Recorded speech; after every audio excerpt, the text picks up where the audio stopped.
Thanks for tuning in to more NFL Draft Talk on the Ourlads Football Network as we talk Baltimore Ravens football. That's right, we go inside Ourlads NFL depth charts, and also we get 2021 NFL Draft reactions on the Ravens with Tony Lombardi of RussellStreetReport.com. Tony, nice talking to you again. Always a pleasure, Greg. Thanks for having me. Well, it's great to talk Ravens football with you, Tony, and Ravens did not have an early draft pick, so it wasn't about any of that excitement. But they did make a trade, and they made a trade before the draft. And it's interesting because when we did our draft preview show, when we kind of talked about free agency, the end of free agency, and hey, Orlando Brown is still here. So what's up with that? You must have been a little bit surprised that after that phone call, between that call and the draft, that Orlando Brown did get traded. Yeah, I was surprised because I thought that late in the game that they would keep Orlando. I don't think that Eric DeCosta wants to feel boxed in terms of needing a right tackle in the draft and then using a pick to reach for need. I know he doesn't like to do that. So I was a little surprised that late in the game that Orlando was traded. But from what I'm hearing, Greg, is that Orlando was so much enamored with playing left tackle that the Ravens were a little worried about how his mental outlook was going to be on the season playing right tackle. So I thought that, they looked at the situation, said, let's get something for him now. They got a pretty good trade. I think it was a fair trade. I think the best trades for all sides, Greg, are when you look at it and you say, I don't really know who won here. Yeah, exactly. And I think that's the case of the trade as it happened. What's going to tell the difference as to who won the trade long-term is how these picks perform for the Ravens and how Orlando Brown's future is going to be with the Kansas City Chiefs. Yeah, and of course the big one being that the Ravens were able to get that first round draft pick. So that was the most important one, which we'll talk about in just a little bit. Want to remind everybody, this is the Ourlads 2021 NFL Draft Guide. It's available right now at Ourlads.com. So if you're a Ravens fan watching this show, go to Ourlads.com. You got a bunch of profiles in here. Not only do you have profiles, it's interesting. We have profiles in every draft pick but one, and 4 profiles on undrafted rookie free agents that the Ravens signed. So, and we'll talk about those guys in a little bit. Can you guess the only player that is not profiled in the draft guide, Tony, for the Baltimore Ravens? The undrafted free agent or either one. Well, I tell you what. Out of the top 4, I'll give you the top 4 undrafted free agents because I didn't mention them yet. So this way you can tell me. Are Darius Washington, Foster Sarell, Tony Polian, and Adrian Ely. Those are the top 4 undrafted rookie free agents according to Ourlads. Between the draft picks and those 4 guys, which one player was not profiled? I'm going to say Brandon Stephens. You are correct. Brandon Stephens. 3rd round pick, was considered an undrafted free agent grade by Ourlads. So we'll talk a little bit about that later on. And obviously, whoever writes for the Ravens in this draft review guide, this is last year's draft review guide. So this is going to be out in the next month or so. As soon as I get a date, we'll let you know. I'll be working on 11 teams. I don't have the Ravens, unfortunately, but someone will write about the Ravens, and we'll find out what they think about the Brandon Stephens pickup. But yeah, I mean, why not start with that? Brandon Stephens, 3rd round. Every team has one of those, I guess, where you just go, okay. Sometimes you go, wow, what a bargain, which I think you probably see with Darius Washington. That's the interesting thing. You swap Washington and Stephens, nobody blinks an eye. Right. Isn't that funny?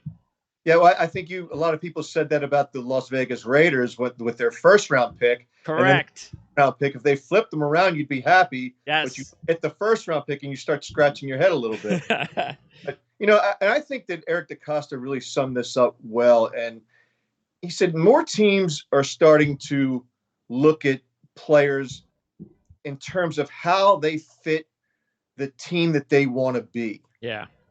And so I think, with the with COVID and with the pandemic and everything, it really made it a challenge for all scouts and war rooms across the league to populate their boards.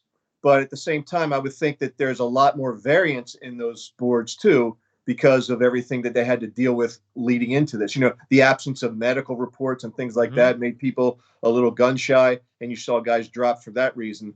But I think when all is said and done, they really try to do a good job of involving their coaching staff, asking their coaching staff, what kinds of players do you think are missing on this team that you'd like to see on this team in terms of how schematically you want to approach 2021? And I think that's why a guy like Brandon Stevens, who they love athletically, he converted from a running back at UCLA to a corner at SMU, and they look at him as a safety in the NFL. Yeah. So they just like his athleticism, his smarts, his toughness. They think he brings a brand of toughness because of his background as a running back. And I did too. I thought that was a surprise pick, with that third round grade that the Ravens put on him. But from listening to what Eric had to say, that there were other teams that looked at Brandon Stevens similarly, and they liked what they saw in him. Now, whether he's a third round pick or not, he was for the Ravens. And I think that that looks like a reach there. But I also think that some of the things that they picked up later on in the draft were surprises and value picks. The way I always look at it every year is one of those things where I only think it's just good for talk shows when you are done with, say, the first round. Let's say the Raiders Leatherwood deal. When you're done with the first round and you're going to critique and grade and that, and it's a big story.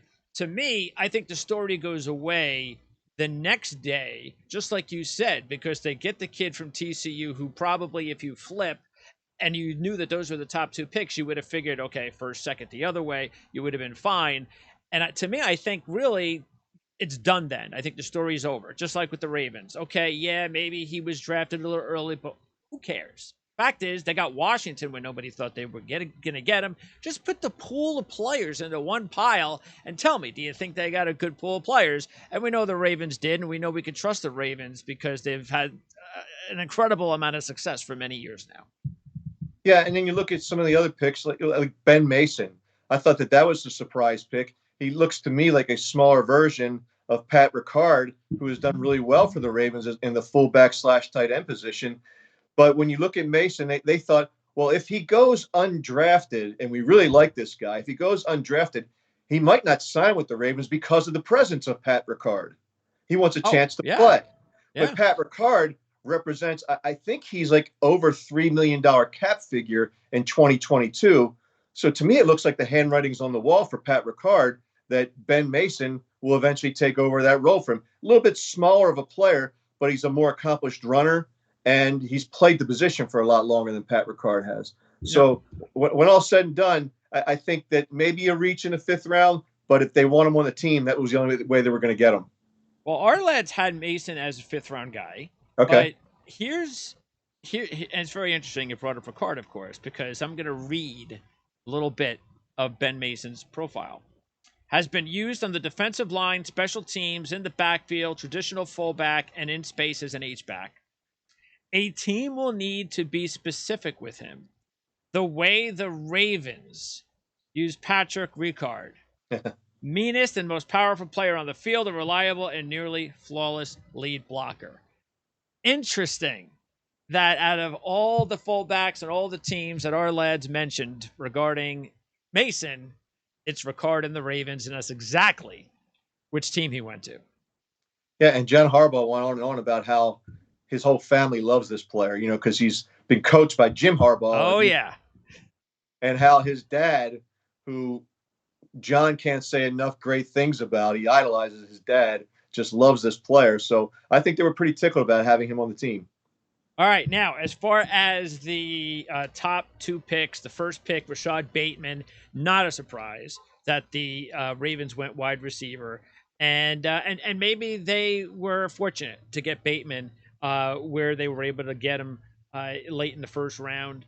You're talking about one of those players, and he's got 4.43 speed. He's got good size. overall, he's also got really good hands, an excellent catch radius. I mean, there's a lot to like. He's a good deep play threat down the field, which is what the Ravens are looking for. And then they add Tylan Wallace in round 4. And maybe not the measurables like Bateman. That's why he went into the 4th round. But still, extremely productive. 2-time first-team Big 12 wide receiver. Had the ACL injury, or who knows how high Wallace could have gone. But still, the fact is, maybe he's more going to be a possession type in the NFL because of his limited speed. But still, you add those guys to Marquise Brown, and you talked highly on this show several times about last year's top 2 picks, Duvernay.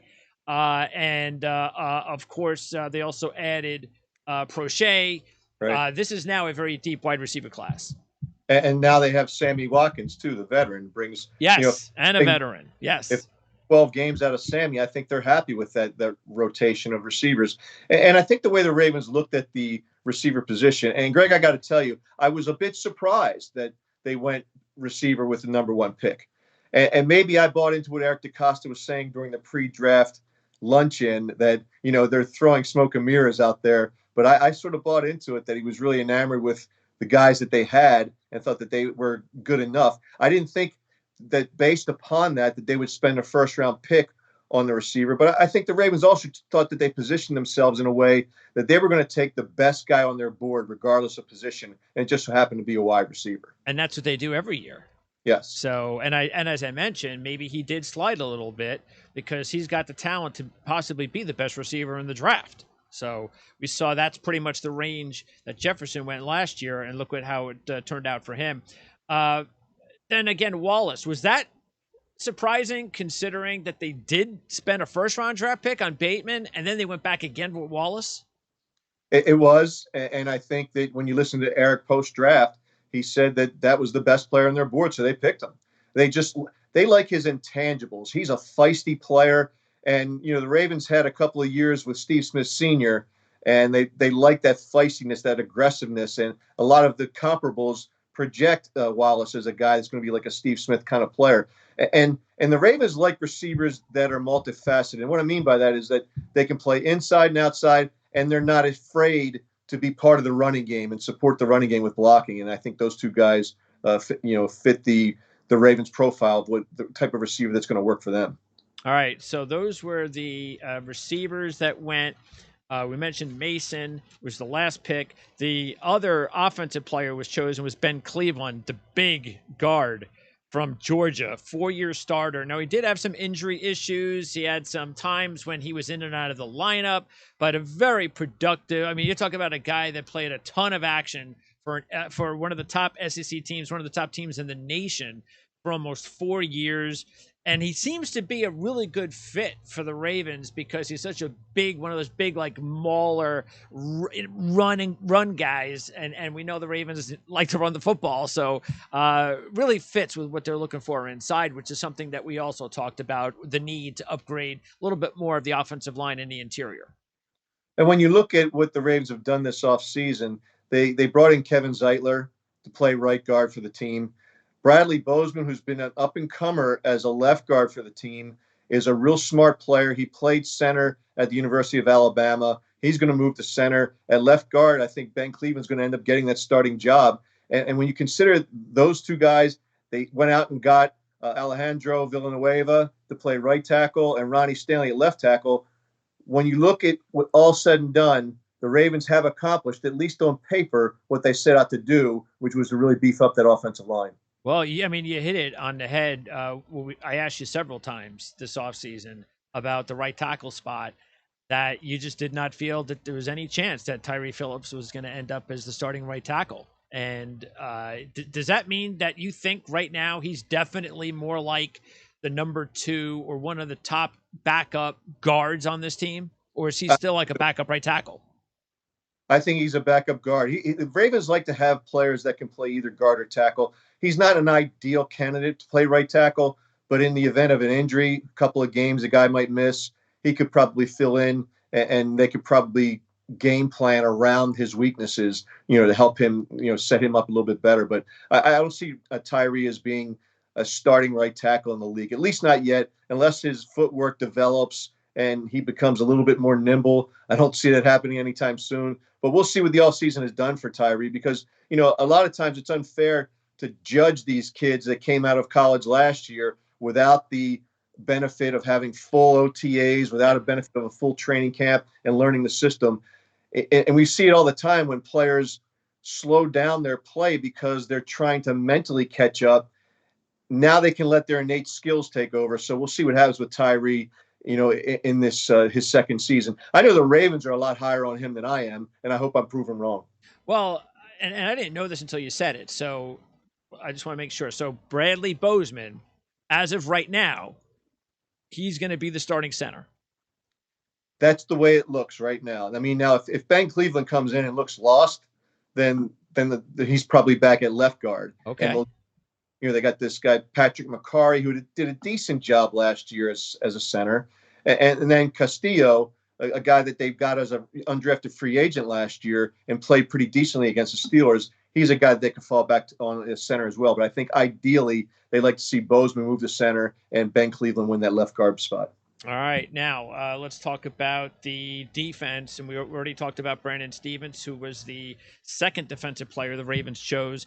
Their top one was the pick on the trade for Orlando Brown with the Chiefs, and they get the edge rusher from Penn State, Owe, who he's one of these freakish athletes that we see a lot of that come out of college. I'm not saying a lot like recently, but let's just say over the last 20 years, you see these players, and they're, whether or not they're great combine players, they're just freakish athlete. Not all of them develop. Sometimes that's all they are just great athletes, and whether or not they just are never going to be professional football players, or whether they're in the wrong system with the wrong coaching staff. But I can't see a better coaching staff or maybe even a better system for this kid than the Baltimore Ravens. I think he went exactly where he needed to go because he has a lot of developmental time ahead of him. He's very limited. He's only played in 24 games and only 8 starts, and everybody's talked about he didn't have a sack all year last year. How can you draft a guy like that in the first round just on the fact that he's this freakish athlete? But there's a lot more than just goes into what stats can tell you, and that's what an NFL coaching staff, especially a good one, can do. And when they get their hands on a player this toolsy, they can sometimes work wonders. And I'm imagining that they're just loving the fact that they were able to get this kid in the first round. Yeah, I think you hit the nail on the head, Greg. I think that some guys have to go into the right system or they'll fail. And one of the things the Ravens really like about Owe is that he's a really accomplished run defender, Yes. despite the number of games he's played. And if you look back, the best pass rusher the Ravens probably drafted, I mean, you can make the case that Peter Boulware was one of those guys, but Terrell Suggs is a future Hall of Famer. And when he came into the league, he only played on third downs, and he was Rookie of the Year, or Defensive Rookie of the Year.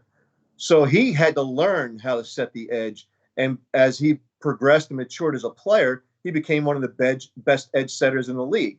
Now, this kid, Owe, already knows how to play that. Of course, not at the NFL level, but They don't have to teach him run defense, because if you look at what Penn State did against the run, I think they were number 1 in the nation in stopping the run. So, and he was a big part of that. Now, with his athleticism and the way Wink Martindale can create lanes with the multiple looks that the Ravens can give an offensive front, they think that this guy might be able to have a free path to the quarterback a lot of times during the season. So he's developmental in the pass rush or in the passing game, but he's an accomplished run guy. And you might say, well, why would you take an edge rusher that early in the draft if all you can do is stuff the run? But I just think the athleticism is such that they had to bring him in, and with the coaching staff and with the scheme, they thought he was a great fit. And I would take it back, too, that like Jalen Ferguson a couple of years earlier had tremendous productivity level, but he's had 4.5 sacks as a Raven, and he looks lost a lot of times in setting the edge. Yep. So, the pressure's on him to really step up too. So we'll see how the hell he responds to that pressure. But I think this draft is really going to hinge upon it in years to come. When they look back at it, they're going to say, Owe was the guy that changed it one way or the other. And this was definitely a point of emphasis that we thought the Ravens were going to have to look at was more younger edge rushers. Yeah. And not only did they take Elway, but they also went with Hayes out of Notre Dame, 3-year starter at a very productive football team. I mean, he was there, and there were a lot of winning games. That their defense was really solid for the time that he was a starter. He had the one missed year in 2019, but he's had shoulder injury issues over his career. But you're talking team captain, great character, work ethic, all that kind of intangible stuff that a team like the Baltimore Ravens relish. And you get the feeling he's going to be at the very least, he's going to be a good rotational player. Yeah, and when you have a guy like that, and this is part of how the Ravens scout is they look at the mentality of a player. Can he embrace our culture, fit into our culture? Will he adapt to, let's say, like a guy like Calais Campbell, taking him under his arm and trying to teach him the ropes a little bit? And those kinds of things are invaluable to a young player. But the young player has to be open-minded to those things. And he's one of those players, like you said, he's a team captain, just a hard worker. And I think it was in the post-draft that when they interviewed him, he said the Ravens were his favorite team. I don't know if that was just him blowing smoke, but apparently he likes to, when he plays Madden, he uses the Ravens all the time. So okay, they're his favorite team. Yeah, and you take a look at the fact that there are still guys from the last couple of drafts in the same front seven, especially the linebacker group. You mentioned Ferguson back in 2019, but just taking a look at the depth chart, we talked a lot about Patrick Queen. Harrison, of course, came out of the draft last year as well. So, and Matabwike, of course, up front, Broderick Washington. So now it's up to the coaching staff, and these guys are young. It's going to take them a little bit of time, and everybody takes it, a little bit longer sometimes to develop. But it starts to look now like the Ravens are doing what is necessary to get younger in the front seven. Yeah, and they've got a nice combination of some veteran leadership there and youthfulness. I mean, Patrick Queen was 20 years old when the Ravens drafted him. Yep. So, so he's got – I'm sure that he's probably hit the weight room this offseason because he showed some flashes of outstanding play, but there were other times he just got lost in the wash. But I think that given that year under his belt, given a year in the weight room, now he's a professional, doesn't have to worry about school and all these things. So I think that you're going to see improvement, not only with Patrick Queen, but Malik Harrison as well. Now, finally, out of the draft picks, here is a player that the Ravens were able to pick up in the 5th round that Ourlads thought had a 3rd-round grade, and that was Shawn Wade. And the way I look at it with Wade is if the Ravens are going to use him because we talked about this as well, that one of the big needs going into the draft of the offseason was they have to find another nickelback, somebody, because you can't count on Tavon Young. You just can't. We've talked about that with the injuries. Have to find someone else just in case. Well, this is the guy, Shawn Wade, because forget what he did last year. Yeah, he was bad last year. Let's just admit it. He was. I mean, his stock dropped all the way where people thought, look, he was drafted in the 5th round, because I think a lot of that had to do with how bad he was last year. But he's going now back to the position where he excelled at more than he struggled at, and that's slot. Am I correct that that's how the Ravens envision Wade as a pro? I think so, but I think they also like the fact that he's versatile. He can go side and side.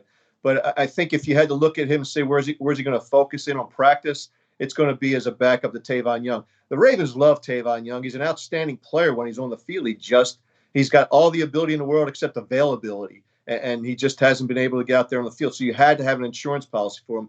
And like you said, given his skill set, to get him in the 5th round, kind of a bargain for the Ravens. That's some value there. And I look at him as being a guy who, he had a lot of things he had to overcome in 2020. He had some nagging injuries. He had COVID.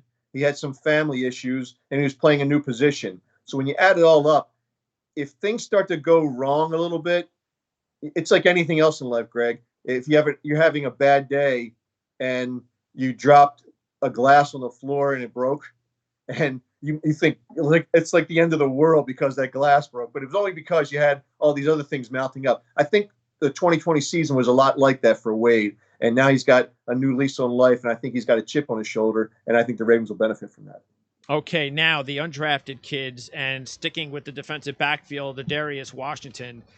The kid it was a 4th-round grade, and the Ravens were able to grab him after the draft. Size issues, I'm sure that had everything to do with the fact that he wasn't drafted. But when you don't have that size, you better have everything he does have: instincts, character, really good technique. And again, as we mentioned before, it's about where you go and what system do you fit in. And maybe this turns out to be the best fit for Washington and the Ravens. Yeah, it could be, and he's versatile. He could play a number of different places on the field. Probably not a corner, but he could probably play nickel back a little bit. He could play safety. Like you said, he's a little small, and that's why he dropped so far. But as Eric described him to me, he's like a pit viper, and he's tough, and he's smart and willing to learn. So you look at a guy like that, and in worst case, you would think he's going to be a good special teams player, but could be a guy that could develop.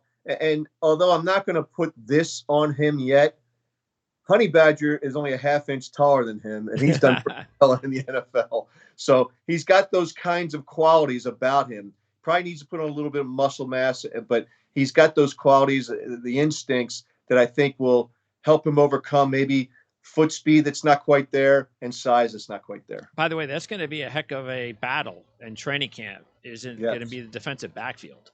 Yes, it will be. You get the feeling that teams are going to be keeping an eye on which player or players get cut from the Ravens in the secondary. No question. All right.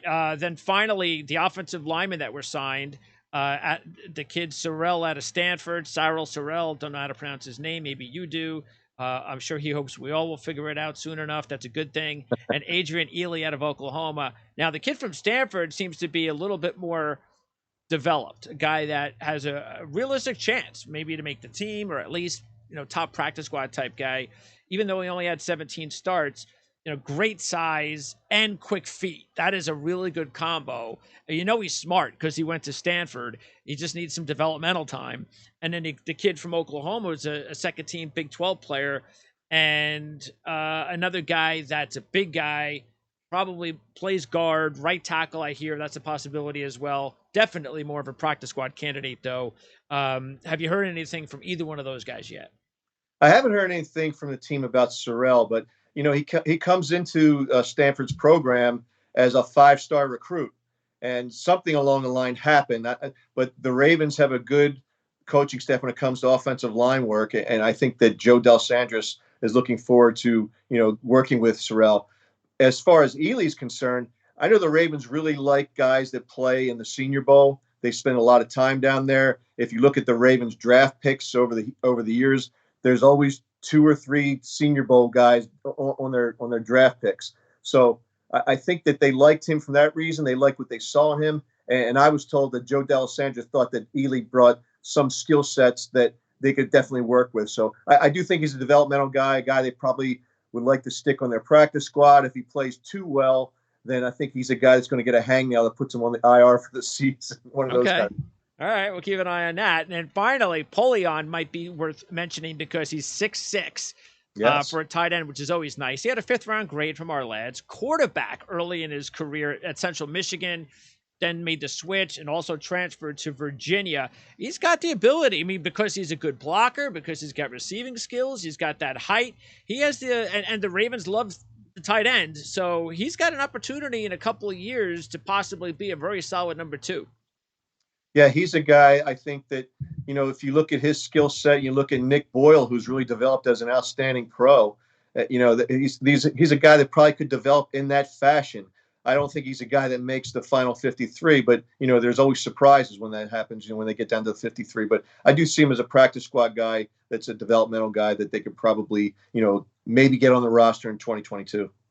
All right, now, last couple of minutes, what I want to do with you, Tony, is I'm taking a look right now at your homepage at russellstreetreport.com. So tell me a little bit, for anybody else out there that is also looking, obviously, if they're watching, they're looking at what I'm seeing here on the screen. Tell me, where do people, do you have any specific favorite areas that, especially for anybody that's new to the website, where you would direct them to surf? Well, I think we've got a nice, stable of writers who bring different things to the table. We've got guys that do some long form pieces that really do some deep dives into it. Like, for instance, when James Ogden did that with the Ravens draft, and Dev Pantois, I call him the scientist because he's got such a great eye for schematics on a football field. And really, he not only does he have a good eye for it, but he's able to articulate his insights in a way that the average fan can really embrace. So we're proud of that. Brian McFarland covers our salary cap, and the Ravens have told me there's no way a guy could be more accurate with the Ravens salary cap than Brian McFarland that is not employed by the team. Oh. So, and then we've got a bunch of other guys that opine, myself included, and I think we bring some intelligence, but with the emotion of a fan. So that's kind of where what we hang our hat on. Yeah, I like it. I just went to the salary cap section right now, and not many. A matter of fact, this maybe one of the first sites that I've seen that actually breaks down the salary cap the way that you guys do. And it's great because otherwise you have to wind up going to outside sources and other websites. And why would you want them to do that when you have them right there? So why not hey, you know what? This is the team we follow. Not 32 teams. We know what these guys are. We know more about these contracts inside and out than the national guys. So I think that's a very smart idea to bring the each one of these contracts for all the players into light. All you have to do is click on a couple of different sections on your website, and there you go. Well, whenever there's free agency talk in town, or whenever there's cuts involved or trades involved, radio stations around town ask for Brian to come on their program so he can help explain it and walk them through everything. So it's almost like this, Greg. When you have one team to cover, you're really good at it. Yes. Over the Cap and Spot Rack do a really nice job for a national perspective. But if you want the best and most insightful information about the Ravens, Brian McFarland's got it. And then finally, here you are, Lombardi's Way. And the last article you had here was Remembering Buddy Lee. Yeah, that's about Kelly Gregg. It was a really interesting article. Kelly Gregg is like, they called him Buddy Lee as like a nickname because of the clothes he wore. He's like, I was wondering who you were talking about. Yeah, he's like a farmer. People locally would know what I'm talking about with Buddy Lee, but he's just a great guy. And that interview it's funny because not only does he talk about things very candidly, but he opens up about, there's a big rivalry between Baltimore and Pittsburgh. He goes off on Pittsburgh and the Steelers. He calls them tough guy wannabes and all kinds of things. So it's a really interesting interview. And I did it 2 years ago, but it's like timeless. So I put it back up there today. And will fans return in full force in 2021? Yeah, that's a good question. I think there's a lot of variables going into that with the pandemic, Greg, and I don't know whether you'd agree with this or not, but I think fans learned how to take in the NFL without having to go to the stadium, and they probably saved a lot of money along the way, probably bought themselves some new TVs and whatnot, and they learned that maybe I don't have to go to every game. So it's going to be interesting to see how full the crowds are throughout the season. Great job as always, Tony, and we look forward to talking to you again, probably right before training camp. Maybe we'll have a little bit of a training camp preview, but definitely once or twice before the season begins. So thanks a lot, and as always, great job, and we appreciate it. My pleasure, Greg. Thanks for having me.